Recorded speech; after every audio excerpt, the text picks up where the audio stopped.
Estamos a sábado 18 de febrero del 2023. Esta es la primera generación de este año y estamos entrando de lleno a la segunda capacitación de esta generación, que tiene de hecho dos invitados de lujo. Ya lo verán. Antes que nada, bueno, pues muchas gracias por estar aquí. Recuerden que nos encanta verlos, nos encanta sentirnos arropados. Entonces, la petición de que abran sus videos es justamente por esa razón, ¿no? Nos gusta sentirnos en comunidad, esta pequeña comunidad política que intenta orientarse hacia una transformación de un país. Pues le doy la bienvenida a Horacio Chavira. Y me voy a permitir presentarlo, no sin antes comentarles que Rafael Barajas Figós nos manda un grato saludo. Por cuestiones de agenda no pudo estar aquí, pero sabemos que de alguna manera su orientación y su presencia se encuentra entre nosotros, ¿no? Pues bien, Horacio Chavira es reconocido por su trayectoria de más de 10 años en temas de juventudes, en diseño, implementación y seguimiento de políticas públicas, desarrollo social y asuntos internacionales.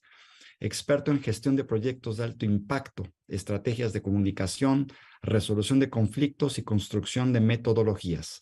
Ha colaborado en 4 sectores: internacional, público, académico y privado. Es doctorante en Ciencias Políticas y Sociales en la Universidad Nacional Autónoma de México, sobre instituciones públicas y efectividad. Maestro en Ciencia Política por el Colegio de México, con estancia en York University, en Canadá, y comunicólogo de la UNAM, con estancia en la Universidad Autónoma de Madrid. En el sector internacional, ha sido consultor para la cooperación alemana, Fundación Sparkassen, desde junio de 2020 hasta junio de 2021. Diseñó y ejecutó el contenido estratégico para el Foro Global de Economía Social del Instituto Nacional de Economía Social. En el sector gubernamental, de 2013 a 2018, fue funcionario del Instituto Mexicano de la Juventud de la Secretaría de Desarrollo Social. De 2016 a 2018, director de Salud, Equidad y Servicios. De 2013 a 2016, titular de Asuntos Internacionales en la Dirección General. Coordinador también de proyectos de intercooperación del Instituto Nacional de Economía Social, donde construye la red de gobiernos e instituciones con la CEPAL, sede Santiago de Chile. En el sector privado, ha sido consultor de contenido para Televisa en 2011 y Edelman. En el sector académico, acompañó el desarrollo de la maestría de Economía Social en la Universidad Iberoamericana de la Ciudad de México, la organización y desarrollo del contenido del Seminario Internacional Economía Social, una ruta para el bien común frente al COVID-19. Participante activo también en espacios internacionales como el Colegio de Globalización sobre Habilidades Negociadoras y Multilateralismo en Suiza, Bélgica y Francia. Inversión social en juventud en Colombia y en foros regionales en el marco de la Agenda de Desarrollo post-2015 en Veracruz, México. Nueva York, Estados Unidos, París, Francia y Quito, Ecuador, entre otros. Iniciativa por los Jóvenes, Alianza del Pacífico, Chile en 2017, Encuentro Internacional Jóvenes hacia el 2030, Innovación para la Transformación en México 2018. Ha impartido diversas ponencias y talleres a nivel local, nacional y regional, galardonado con méritos académicos por el Colegio de México, la Universidad Nacional Autónoma de México, Banco Santander y Gobierno de Canadá como líder emergente. Bueno, pues ni más ni menos, le cedo la palabra a nuestro compañero y amigo Horacio Chavira. Bienvenido, Horacio, tienes la palabra. Muchísimas gracias, Enrique. Pues también hacemos extensivo este saludo al doctor Rafael. Muy agradecido de presentar el día de hoy. Voy a comenzar a compartir pantalla eh, con el título de una presentación, ¿no? La idea también es que todas las dudas que tengan, los conceptos que pudieran ser complejos, ¿no? Porque vamos a hablar de un sector muy específico de la política pública que antes se conocía como CTI, y pues esta administración, este gobierno de transformación, tiene un compromiso decidido de hablar de las humanidades. Y entonces hablamos del sector HCTI. El título de la plática del día de hoy, además, es muy atrevido, invita a que estemos en diálogo, en reflexión, en crítica, y bueno, viene de la ciencia neoliberal al derecho a la ciencia. Vamos a hablar del proyecto de decreto por el que se expide la Ley General de Humanidades, Ciencias, Tecnología e Innovación. En algunas ocasiones estaré refiriéndome como al sector HCTI, en extenso pues serían esto, el campo humanístico, científico, tecnológico y de innovación. Y bueno, la primera parte, la noción de ciencia neoliberal, es uno de los grandes conceptos que están solicitando en estos momentos la oposición. Está ávido de saber qué se define como ciencia neoliberal. Pero para definir ciencia neoliberal, pues están los cuerpos académicos robustos, están las escuelas o las escuelas, colegios, grupos que trabajan filosofía del conocimiento. Y lo que veremos el día de hoy, pues son algunos elementos o características de la ciencia neoliberal. Lo que sí es bien importante, bueno, porque el debate inicial es, ¿la ciencia tiene ideología? Y entonces tendríamos que hablar de ciencia socialista, ciencia comunista, ciencia del humanismo mexicano, ciencia neoliberal. Y ese debate creo que pues corresponde a estos filósofos del conocimiento, pero lo que sí hay que reconocer es que la ciencia se da en horizontes ideológicos. Y entonces la ciencia y el sector HCTI se desarrolla pues en horizontes como el neoliberalismo, en horizontes como la privatización, ¿no? Históricamente, y ahora estamos hablando de una ciencia que incida en el bien y en el bienestar de las personas y del pueblo de México. Y evidentemente cambia el enfoque, ¿no? Entonces no voy a hacer una definición de ciencia neoliberal, pero iré dando algunos elementos y que sobre todo en relación a la iniciativa de ley, pues que también les recomiendo que se la impriman, que la subrayen, que la lean. La exposición de motivos da claros ejemplos de cómo se hacía una ciencia en el régimen neoliberal tendiente a la privatización y a beneficiar a los intereses particulares y privados, y no pensando en el bien común o en el bienestar del pueblo, y además, y lo más importante, se hacía con dinero del erario. Si hace ciencia una empresa, está bien que sea para beneficiar los intereses de la empresa. Si hace ciencia un think tank privado o una asociación civil, pues está haciendo ciencia, investigación científica para sus intereses de grupo. Pero si se hace ciencia con dinero público, tiene que beneficiar al pueblo de México. Y ese es el enfoque de la iniciativa de ley. Y además no tiene un enfoque ideológico, o tiene un enfoque de derechos. Y por eso me pareció extraordinario el título, de pasar de hablar de la ciencia neoliberal al derecho a la ciencia. Y le pondría derecho humano a la ciencia. La iniciativa de ley va a contribuir a garantizar el derecho humano a la ciencia.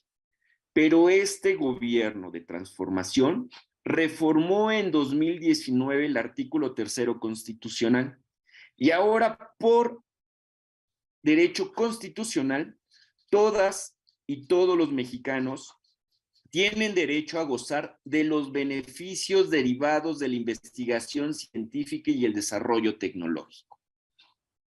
¡Wow! ¿No? ¿Y cuáles son ejemplos concretos? Los ventiladores. Los ventiladores se hicieron en tiempo récord, se hicieron con un centro público de investigación, coordinado y apoyado por el CONACYT y en alianza con una empresa que tenga los valores y principios de esta transformación. Y lo que hicimos, o lo que se hace, pues es ciencia aplicada, desarrollos tecnológicos para salvar vidas. Y eso es un ejemplo de cómo el derecho humano a la ciencia beneficia al pueblo de México. El proyecto de ley lo iremos desglosando, ¿no? Y poniendo algunos ejemplos, y que sobre todo está en la exposición de motivos. Les invito, de verdad son 15 páginas de exposición de motivos, muy concretas, muy sintéticas, que va diciendo por qué había que hacer una iniciativa de ley general con principios del humanismo mexicano que consolida el cambio de la administración pública o que se está teniendo en el sector público.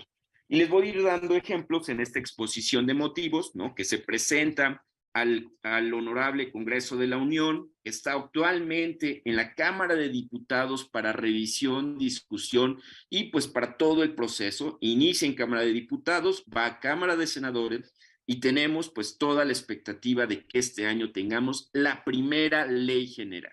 Y eso también es bien importante. Hay una ley de ciencia y tecnología que además pone que el desarrollo científico y tecnológico es para mejorar la productividad del país. Vean desde ahí cómo ya había una noción neoliberal de que hacemos ciencia con el dinero público para la productividad. Y ahora no, hacemos ciencia y desarrollos tecnológicos que redunden en el bienestar y en el conocimiento, ¿no? Sin duda, por ejemplo, el apoyo a ciencia básica y de frontera, que son las ciencias más puras, las básicas, física, matemática, es en todas las áreas del conocimiento, ¿no? Y ahorita iremos viendo algunas preguntas muy concretas, ¿no? Que además están seguramente quienes hayan estado pendientes de las noticias, de lo que hablan de esta iniciativa de ley, que no es del CONACYT, que es del presidente Andrés Manuel López Obrador, es una iniciativa presidencial de decreto impulsada por el CONACYT. Y eso es bien importante, porque no es el CONACYT solito, aislado, no. Es la máxima autoridad diciendo hay que reformar el sector HCTI. Y redundará en el bienestar del pueblo de México y además en el avance científico y tecnológico, ¿no? Y entonces hay artículos explícitos que garantizarán apoyo a la ciencia básica y de frontera. Las ciencias básicas, pues son las ciencias duras, y la ciencia de frontera es toda aquella ciencia que busca contestar elementos o aspectos de la realidad que hoy la teoría y los modelos y las metodologías no contestan. Y entonces estamos en la frontera del conocimiento. También se le llama la ciencia de la curiosidad y es para extender el conocimiento. Y esta ley va a garantizar dinero para ello, lo cual no pasaba en el régimen neoliberal. Y en 2017 y 2018, que es el ejemplo icónico de lo que no debe pasar, se destinaron 0 pesos. 0 pesos a la investigación básica, a la ciencia básica. Y entonces, ¿dónde estaba el impulso al avance del conocimiento? Y esta ley sí lo garantiza, ¿no? Bueno, les iré dando en la exposición de motivos. Esta primera parte viene en esta sección para dar elementos de lo que es la ciencia neoliberal. Y así, bueno, por ejemplo, en el régimen neoliberal, la ciencia que se hacía con dinero público creaba estructuras paralelas.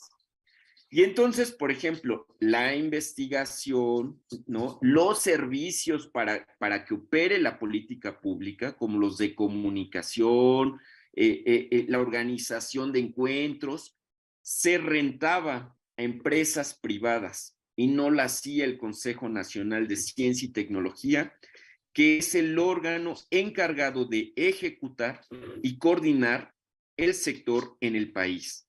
Y entonces, a través de, seguramente han escuchado, lo que se denominaba fondos o fideicomisos, el propio CONACYT transfería funciones que le correspondían a empresas privadas. Desde ahí hay una alerta, ¿no? Algo no es correcto. Una función pública que corresponde a la administración hecha por privados, con visión privada. Entonces había un programa de televisión, había publicaciones que estaban contratados. Y lo más claro de qué pasa cuando hacemos eso es que hoy por hoy los programas de televisión subrogados no están disponibles para el pueblo de México. No están, porque la empresa se llevó sus archivos, ¿no? Y entonces ahí hay una pérdida del erario público, hay una pérdida del bien público. ¿Qué pasaba también? Pues que la ciencia, en lugar de irse a las instituciones de educación superior, a los centros de investigación público, se transfería al sector privado. Y entonces se daba dinero a Bayer para que hiciera investigación científica. ¿Qué tipo de investigación científica va a hacer una empresa privada para sus fines privados? ¿O no va a pensar primero, bueno, va a ser en beneficio de todo el pueblo de México? Si tú le transfieres a una empresa farmacéutica que estudie el chikungunya, va a ser para que tenga una rentabilidad. Entonces, la ciencia que se hace desde el régimen neoliberal o la ciencia neoliberal tiene también como característica el lucro, tiene ventajas económicas, que es distinto a que no vamos a hacer ciencia a fondo perdido, vamos a hacer ciencia sostenible, en apoyo al sector público o con instituciones públicas. ¿Qué pasaba también en el régimen neoliberal? Todos los posgrados formativos, es decir, la ciencia se compone pues de la comunidad científica o de formación especializada, ¿no? Ese talento súper especializado. Y en lugar de formar en instituciones públicas, de darle recurso para que se hagan más posgrados en el sector gratuito público, ahorita vamos a ver una lámina, el 70% son posgrados, 60% son posgrados privados en México, de maestría y doctorado. Y eso fue permitido por el gobierno, ¿no? Si somos los entes rectores de la educación a través de la Secretaría de Educación Pública, y si el gobierno es el ente rector del sector HCTI a través del CONACYT, permitía entonces que se privatizara la formación altamente especializada y que no se consolidara un sistema público de posgrados. Dependencia tecnológica, también, por ejemplo, en lugar es icónico de referencias en el debate de la vacuna patria, que la vacuna se compre, ¿no? Y México tenía autonomías para la producción de vacunas hasta los años 90. Después hay un desmantelamiento explícito que coincide con el neoliberalismo, ¿no? 1986, los primeros intentos de México de entrar al neoliberalismo, de entrar al Tratado de Libre Comercio y que se consolida con los 90, desmantelamiento del sistema de producción de vacunas. Es la noción beberiana de cómo coincide, ¿no? O sea, la oposición dice, no hay neoliberalismo ahí. Bueno, hay líneas de coincidencia. Cuando entra México a los tratados de libre comercio, al neoliberalismo, a la visión económica, productivista, de menos intervención del Estado, hay un desmantelamiento de la producción en vacunas y de tecnologías. Coincidencias, ¿no? Se juntan las agujas, como diría Weber, o hay los caminos del ferrocarril. Y la ineficiencia administrativa. Hay grandes pasivos, ¿no? Tanto que se regresaron al erario público en esta administración miles de millones de pesos al erario. Y aquí vamos a ver, ¿no? Y esto no es un dato que se da desde el gobierno, desde la administración, es a través del Índice Global de Innovación, pero no es el general, que también es bien importante, ¿no? Porque detractores de este dato dicen que pues México ha bajado en el índice global, pero el índice global, quien conozca de la construcción de índices, no es una única característica o criterio, sino que tiene diferentes componentes y no todos los componentes dependen del gobierno. Entonces, la innovación depende del sector social, del sector privado, del sector gubernamental, de ecosistemas, de inversiones, del intercambio entre naciones, subnacional, y la parte de la eficiencia en innovación muestra que México logró subir con la austeridad 6 posiciones, mientras que de 2013 a 2018, aunque se gastaba más, se cayeron 16 posiciones en uno de los componentes del índice global de innovación. Entonces, algo también estaba pasando. Más dinero, más dinero gubernamental o federal público no va significando mejor posición en el índice en uno de los componentes del índice global de innovación.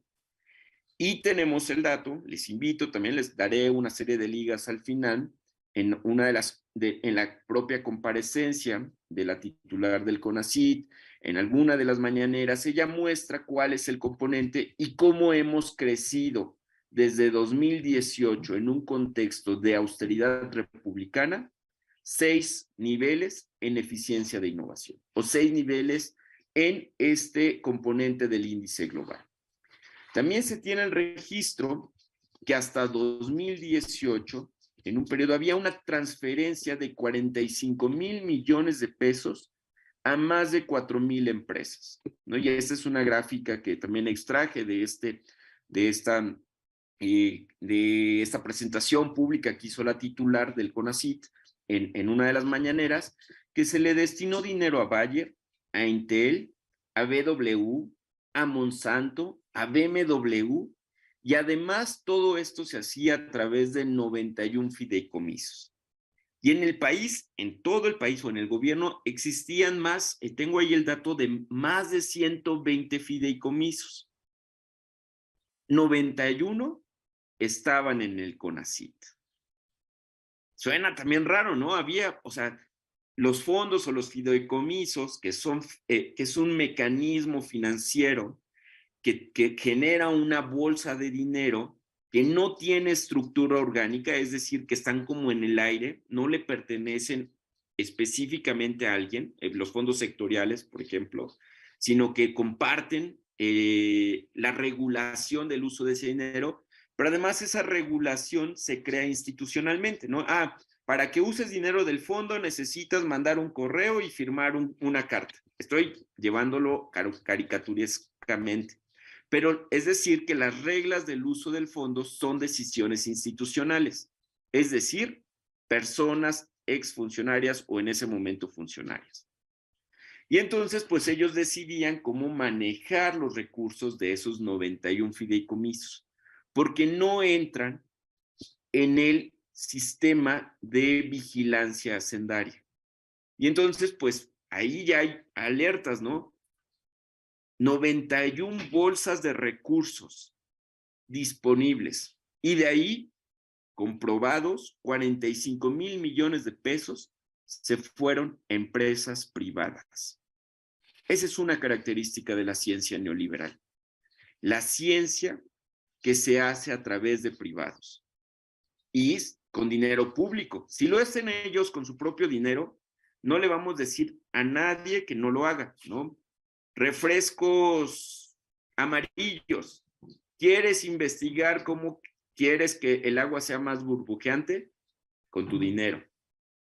Pero ¿por qué hay dinero público para que investiguen que el agua sea con más burbujas?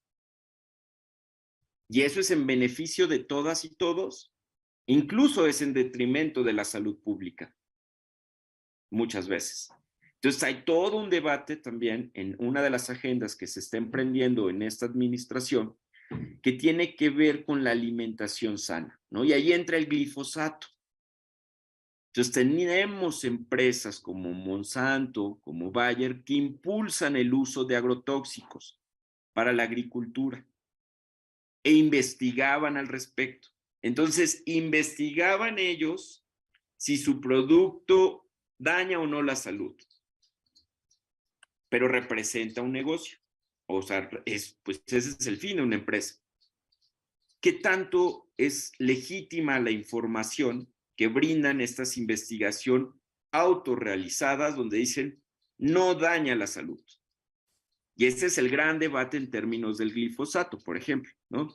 ¿Quién es la voz autorizada para decir si daña o no? Y por eso actualmente será la COFEPRIS como símil de la Agencia Reguladora Sanitaria de Estados Unidos, quienes nos digan si hay daños o no a la salud, con base científica. Y no tiene que ver que entre o no el CONACYT, es más bien las agencias que son las voceras correctas entran ahora a esta actividad. Y aquí tenemos el dato. Estos datos tampoco son de la administración del gobierno de México, son de la NUYES 2021. 60% de los posgrados en México son privados. Alguien permitió que hubiera más posgrados privados que públicos. De este 40% de posgrados públicos, el 26% cobran colegiatura. Es decir, en el seno de instituciones públicas había una niebla privatizadora. Imagínense ahí, poco a poco, entrando esta niebla neoliberal, y 26% cobran colegiatura. Entre ellos, algunos de los centros públicos de investigación que pertenecen o son coordinados pertenecen al gobierno de México y son coordinados por el CONACYT, cobran colegiatura en los posgrados. La nueva ley les mandata que si van a realizar posgrados, sean gratuitos. ¿Y qué medio dice eso? ¿Qué medio de comunicación está difundiendo que ahora todos los posgrados de los centros públicos del gobierno de México serán gratuitos? Ninguno está diciendo eso, porque no quieren que esa información, que es muy positiva, se sepa. Y de las áreas, de los 40% públicos, del 26% que cobran colegiatura, de ese subuniverso, el 70% de las colegiaturas son en las áreas de ciencias sociales, administración y negocios, educación, ciencias de la salud, ingeniería, manufactura y construcción. Administración y negocios, ingeniería y manufactura y construcción suenan a posgrados. Quienes estén en la vida académica conocen que hay dos tipos de posgrados: de investigación y profesionalizante. El de investigación es que vas a tener una formación para investigar, mientras que en los profesionalizantes vas a tener una formación para que te habiliten, para que te den capacidades en el ámbito profesional. Las especialidades médicas, por ejemplo, son profesionalizantes, porque es para ir frente a un paciente y a tener una habilidad de detectar una enfermedad y beneficiar a su salud. Pero, pues, investigar la historia de los pueblos indígenas mayas frente a la conquista es más de investigación. ¿Qué es lo que vemos? El 70% de las colegiaturas, de esos 26% del 40% de los públicos, están en áreas más de profesionalización que de investigación. Entonces, pareciera que los centros públicos estaban formando para las empresas, para la administración y los negocios. Es duda. ¿No entonces el gobierno, el dinero público, le está pagando la formación a las empresas que necesitan talento para hacer más dinero? Y en lugar de invertir recursos para tener especialistas médicos en el sector público, y entonces ahí vemos otro indicio de la ciencia neoliberal, la privatización de la formación y la profesionalización, que no está mal, ¿eh? No es incorrecto la profesionalización, pero la profesionalización tendría, si viene del sector público, tendría que redundar en el bien de todos y no en el bien de empresas privadas. Entonces, pagamos posgrados de marketing para que tengan más recursos las empresas privadas con dinero público. Pues, y el nuevo modelo es la concurrencia. Si la empresa quiere talento especializado, que ponga una parte de las becas. Esa es la famosa concurrencia en el sector privado. No estamos diciendo que no vamos a conectar la formación súper especializada con las necesidades de la industria. Estamos diciendo que haya una concurrencia, porque el beneficio es, evidentemente, para el pueblo de México en términos de la formación de las personas, pero pues también de la empresa. Y entonces tiene que haber una retribución. Y eso también está como principio en la ley. Otros elementos de la ciencia neoliberal es pensar, ¿no? Y eso también es muy cultural, porque además hemos crecido, bueno, yo tengo más de 30 años, pues hemos crecido en una época neoliberal, ¿no? En el 86, en los primeros ejercicios, yo soy hijo de que México quisiera entrar al neoliberalismo. Entonces hay una cultura de que los fierros son importantes. Y entonces la ciencia se concretizaba en proyectos de infraestructura, sin incidencia, aislados, muchos de ellos abandonados o usados como oficinas de gobierno. Eso no es inversión en ciencia. Eso no es inversión en infraestructura científica tecnológica con incidencia social, ¿no? Incidencia social es un término que a veces se da por hecho que ya está, pero incidencia social es que tenga un impacto, un resultado, un beneficio para la comunidad, para los pueblos, para los territorios, no que esté aislado. Entonces, pareciera también que un elemento de la ciencia neoliberal es que la comunidad científica es una élite. Y no, la comunidad científica tiene que estar en conexión con los brazos abiertos y también de aprendizaje de otros saberes como el de las comunidades indígenas y los saberes, por eso hablamos de los saberes tradicionales, y no como una burbuja, una élite aislado, ¿no? Yo investigo, si mi investigación sirve para el territorio, bien, pero si no sirve, también.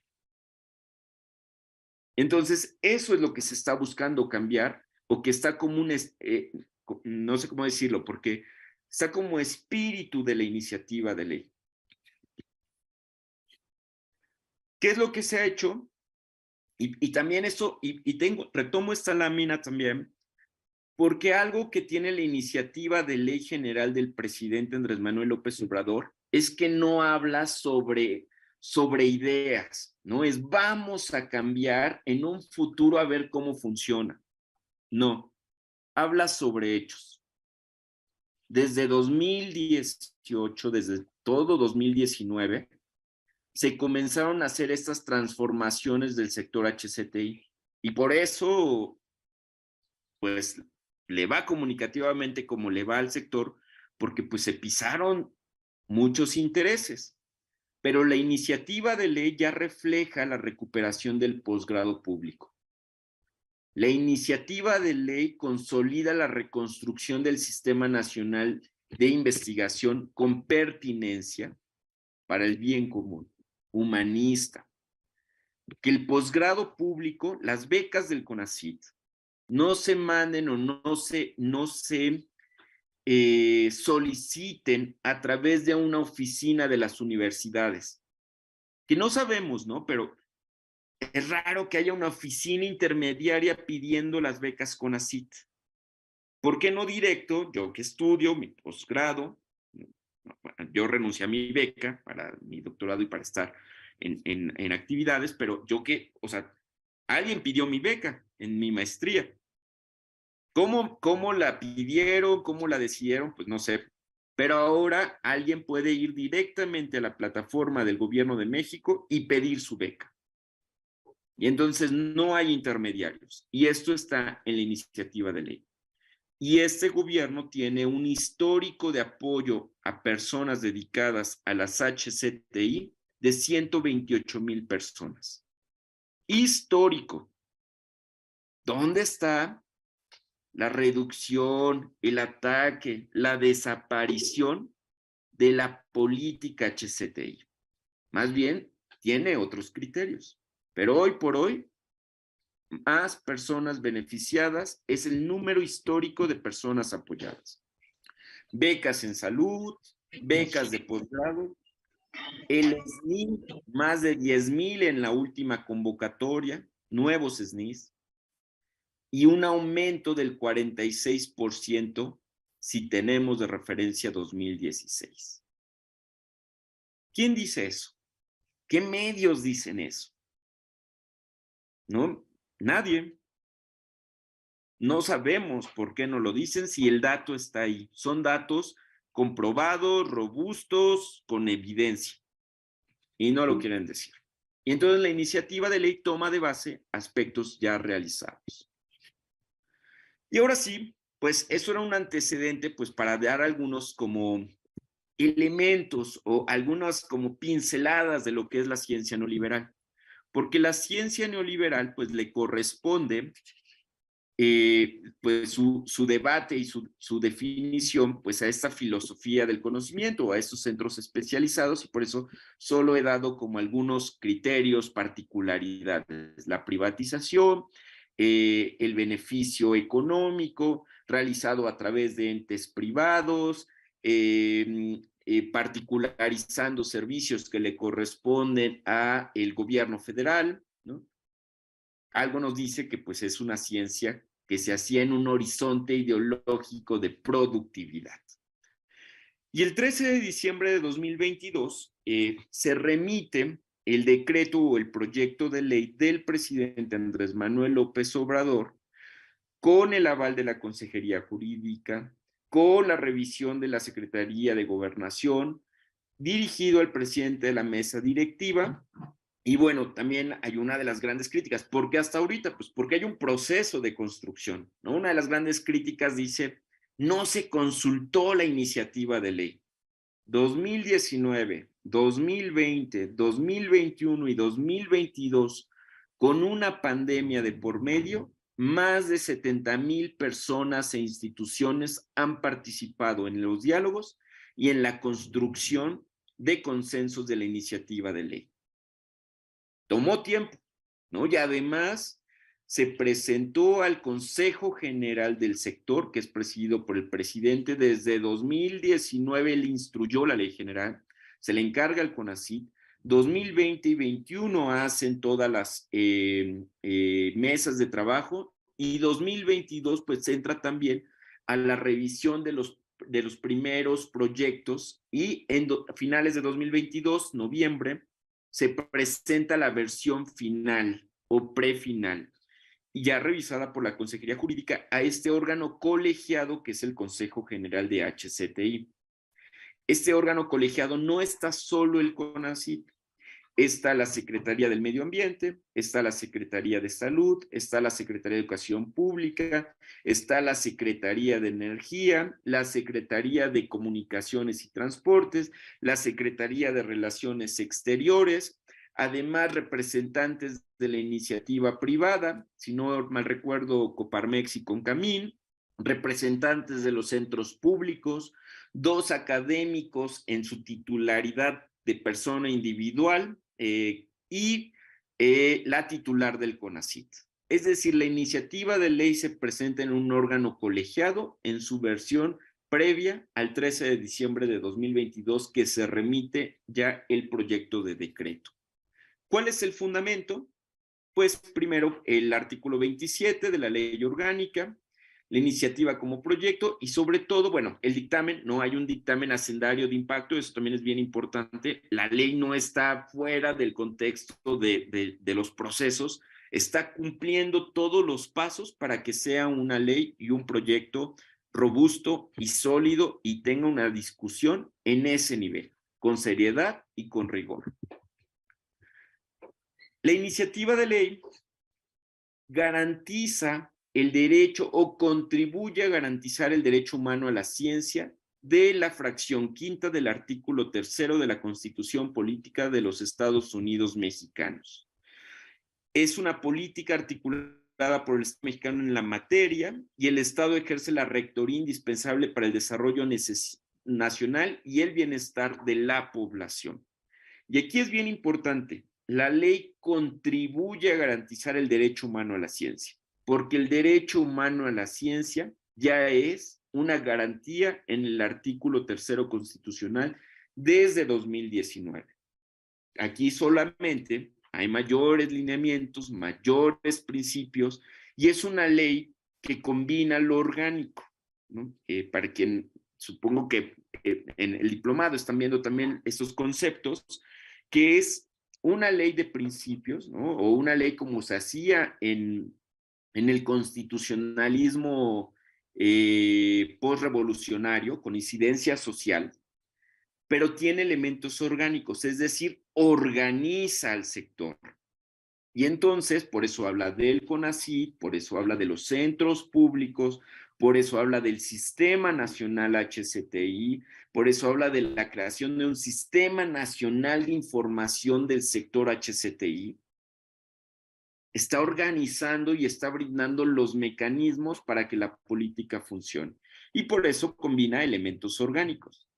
Y en lugar de ser una crítica, el hecho de que se parece más a una ley orgánica, debería ser una visión, que lo veremos más adelante en las preguntas rápidas, que diga, es una ley de avanzada, que está en las tendencias de las reformas legislativas en el mundo, que combinan principios y elementos orgánicos en una misma ley general. Y es falso que en ese sentido tenga errores en su construcción.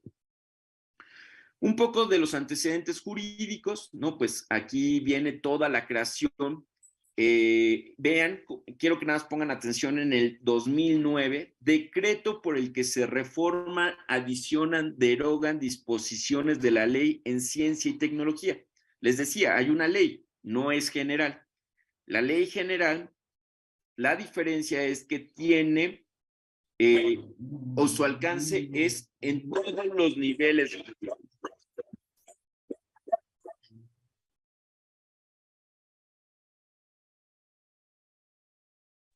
Lo siento. En todos los niveles de gobierno, estados y municipios. Y lo que quiero que vean de 2009 es que se introduce la llamada economía basada en el conocimiento. Es decir, desde la ley de 2009 se habla de una visión productivista, económica, de la ciencia y la tecnología. Ahí también está un indicio de ciencia neoliberal, hecha por el Estado. Y luego, exposición de motivos, antecedentes, pues como señalaba, el 15 de mayo de 2019 se modificó el artículo 3º constitucional en la fracción quinta y se reconoce a nivel constitucional derecho humano a la ciencia, que además está súper bonito el parafraseo, ¿no? Que las y los mexicanos gocen de los beneficios derivados de la investigación científica y tecnológica y garantice el acceso abierto a la información que se genera. ¿Qué pasa con el ámbito académico? Yo soy un doctor, el gobierno me da dinero a través del SNI y a través de un proyecto del CONACYT, hago mis papers con los avances y resultados y lo meto a un repositorio que cobra a quien quiera consultarlos. estamos privatizando la información que se genera con recurso del pueblo de México. Y entonces la reforma de 2019 contempla que toda la información, y eso no implica que haya elementos de confidencialidad, ¿no? Por seguridad nacional, por el nivel de protección a la propiedad intelectual, ¿no? Eso no significa que no estén estos mecanismos para garantizar el progreso y que no se privatice el propio conocimiento. Pero de principio, o como principio, se busca que la información que se produzca con dinero del erario sea de acceso abierto para todas las y los mexicanos.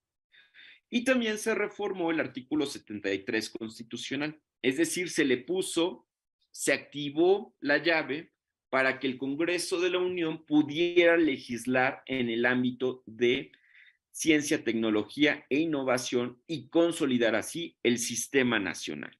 Eso es súper importante, porque si no está esta atribución del Congreso explícita, no se puede legislar al respecto. Entonces vean desde cuándo está el proceso de construcción de la iniciativa de ley. Falso que de un día para otro amaneció alguien y se le ocurrió una iniciativa de ley. Viene de un proceso largo y muy pensado. ¿Qué pasa también? Pues no es algo que no tenga un sustento incluso internacional. Luego hay algunos que dicen, México se está aislando, México va a cerrarse. Pues el derecho humano a la ciencia viene de un marco jurídico internacional. Viene del Pacto Internacional de Derechos Económicos y Sociales de la ONU en 1976.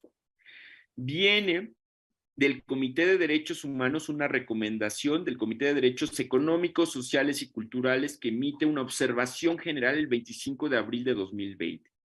Y estos dos antecedentes de marco jurídico tienen o brindan elementos para la iniciativa del proyecto de decreto de la Ley General en materia de HCTI, que implica que los estados deben adoptar medidas para la plena realización del derecho a participar en el progreso científico y sus aplicaciones y gozar de sus beneficios, que se adopten medidas legislativas y presupuestarias, que no se admitan medidas regresivas y que el carácter prioritario sea cumplir con las obligaciones básicas relacionadas con el derecho humano a la ciencia. Esta es la observación 25 de abril de 2020, que emite la recomendación general.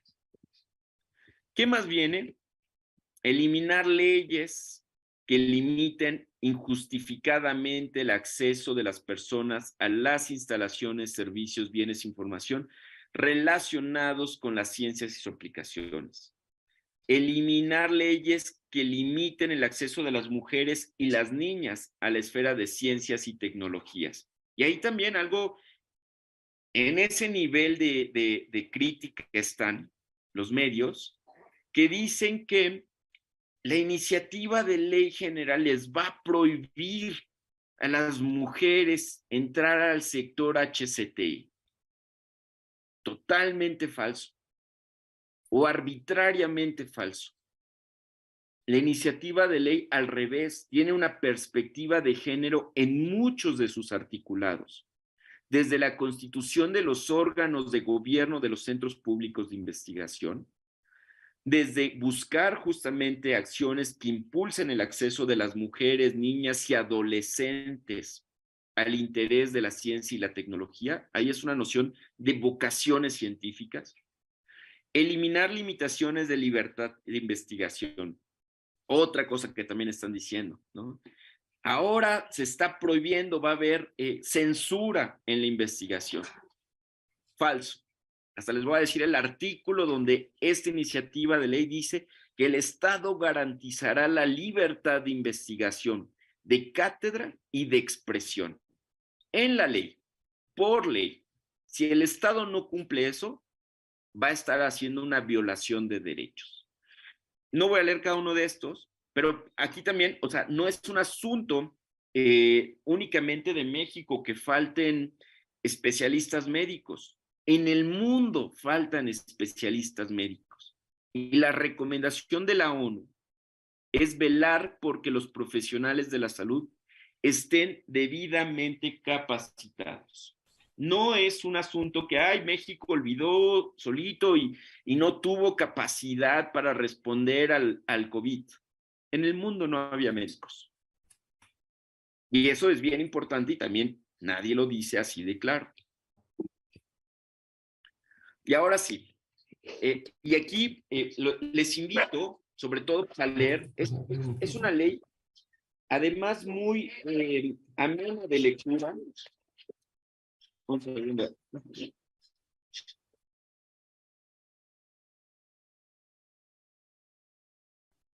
Listo. Es una ley súper amena en la lectura, ¿no? Aquellos, tengo implementado como un tipo seminario con colegas para irla leyendo paso a paso y nos dan horas de debate ahí. Pero lo que les voy a presentar, pues son como algunos elementos que están en el radar, ¿no? Y que la verdad, pues creo que es importante que todas y todos tengamos con claridad. Desaparece el CONACYT. Todos dicen, desaparece el CONACYT. Bueno, ahora ya abandonaron eso porque, o sea, no hay manera que leas la ley que dice, no desaparece el CONACYT, ¿no? Entonces ya no lo están diciendo los medios, pero fue lo primero que dijeron. Se fortalece como Consejo Nacional de Humanidades, Ciencias y Tecnologías. Y para que no se nos olvide, así decimos CONACYT con H. Lo único que se le agrega al CONACYT actual es la H. Se fortalece. Hay un reconocimiento y reivindicación de las humanidades que este gobierno de México desde 2018 decidió. Y por eso es bien importante que esta iniciativa de ley consolide el humanismo mexicano. Entonces, si les dicen desaparece, no desaparece. Se limita a las HCTI, o sea, el ejercicio libre de las HCTI. No, el artículo 8 de la iniciativa de ley general explícitamente dice, como les comentaba,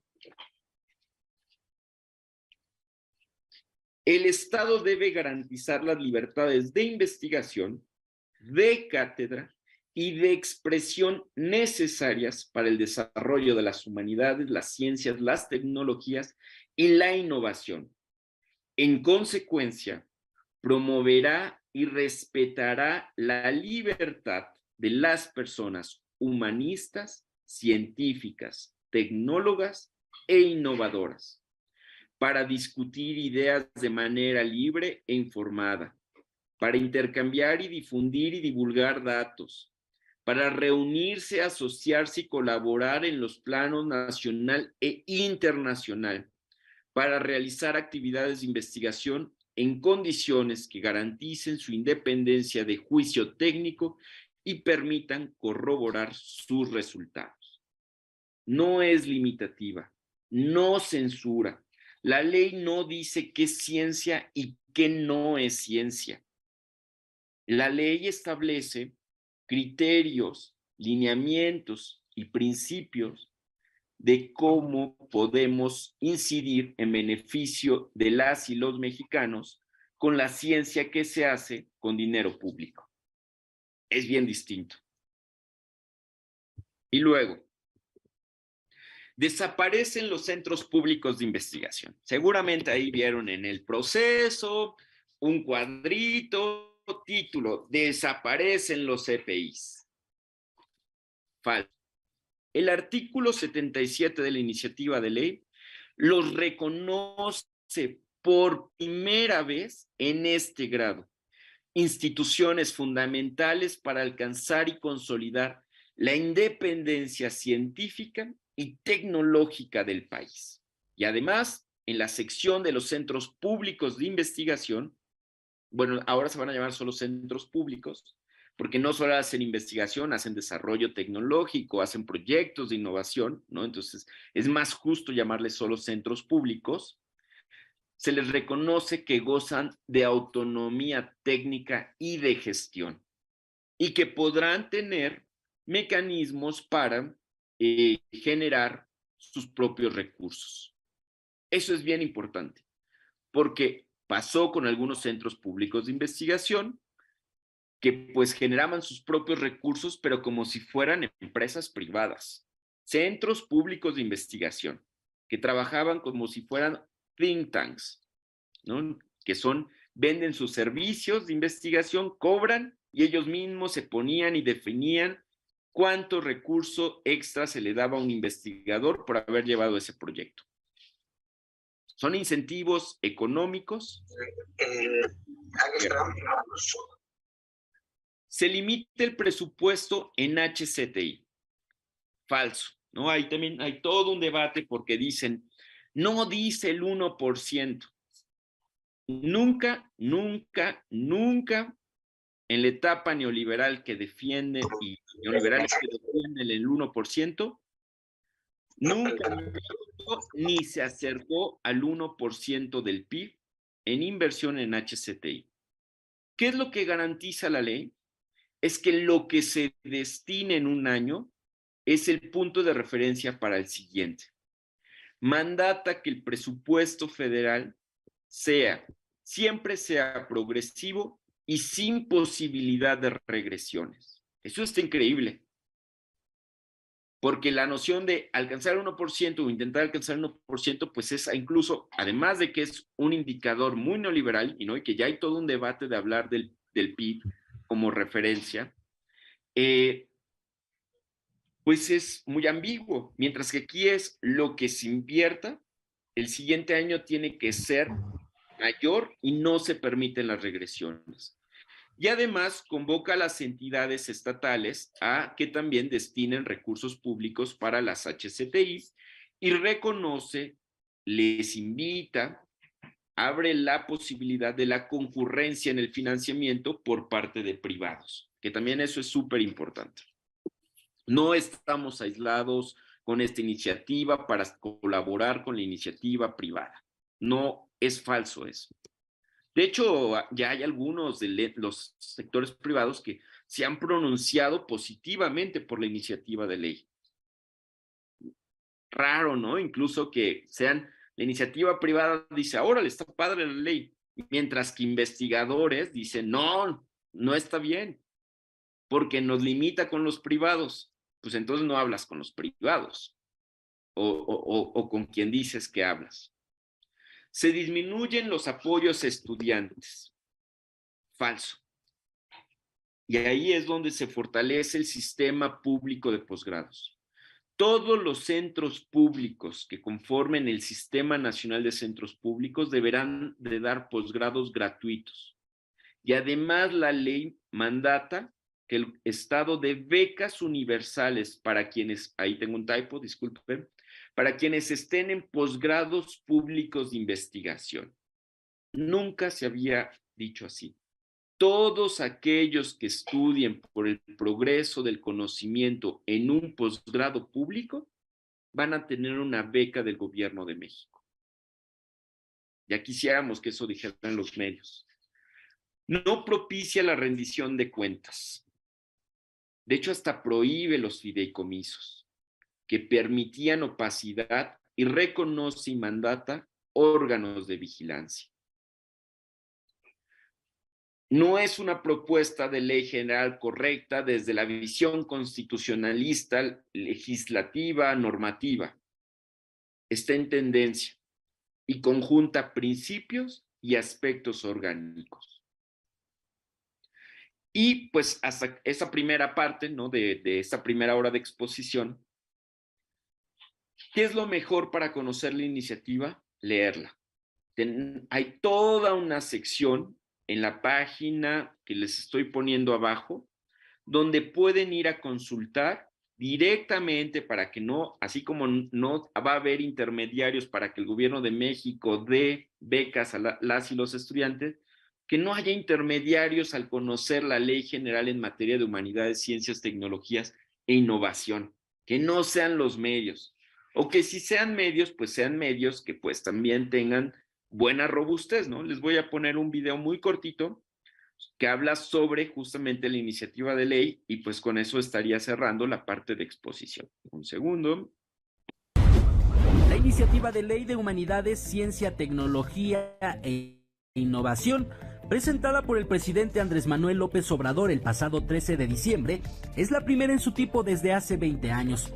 Parte de un exhaustivo análisis y crítica de la actual Ley de Ciencia y Tecnología, que dicho sea de paso, ha sufrido 11 reformas en las últimas 2 décadas y no garantiza derechos inherentes como el del acceso a la ciencia.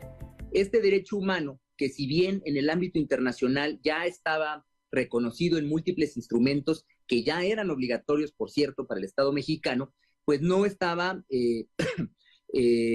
digamos, reconocido del todo en nuestra Constitución. La nueva ley se integró tras la revisión de 59 propuestas que no habían sido tomadas en cuenta en su momento.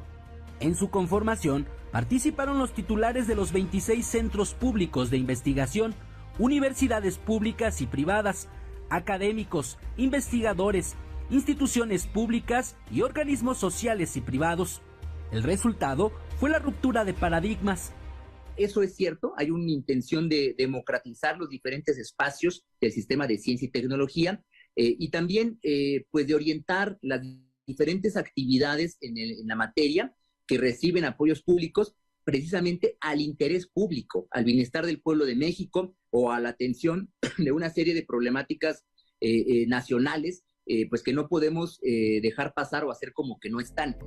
Y es que en los últimos 3 sexenios se toleró el uso de recursos públicos para financiar desde el CONACYT proyectos privados que simularon investigación y desarrollo tecnológico.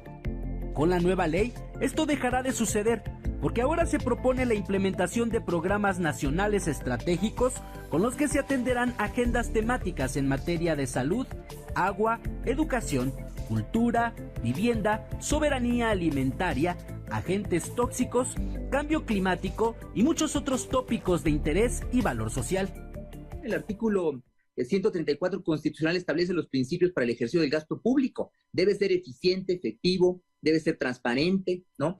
Honesto, en fin, lo único que estamos haciendo es ser congruentes con ese principio, con esos principios constitucionales y tratar de garantizar pues que cada peso que se invierte en humanidades, ciencias, tecnologías, innovación por parte del sector público, pues redunde también y se convierta en beneficios para la ciudadanía y en general para el pueblo de México. La iniciativa del Ejecutivo Federal también prohíbe la constitución de fideicomisos, porque durante décadas esta figura fue utilizada de manera arbitraria y opaca. En su lugar, se propone que la principal fuente de financiamiento de las actividades de humanidades, ciencia, tecnología e innovación sea el presupuesto público autorizado desde la Cámara de Diputados. Eso no quiere decir que no haya financiamiento para las actividades de humanidades, ciencias, tecnologías e innovación. Tal no es así que actualmente ya no hay fideicomisos, ya está prohibido que constituyamos fideicomisos y las actividades continúan. No ha pasado nada, la catástrofe que muchos anunciaban, pues no sucedió. La iniciativa tampoco representa la desaparición del CONACYT, como algunos aseguran. De lo que se trata en realidad es de transformar y fortalecer esta institución bajo el nombre de Consejo Nacional de Humanidades, Ciencia, Tecnología e Innovación. Eric Pinto, Informe Capital.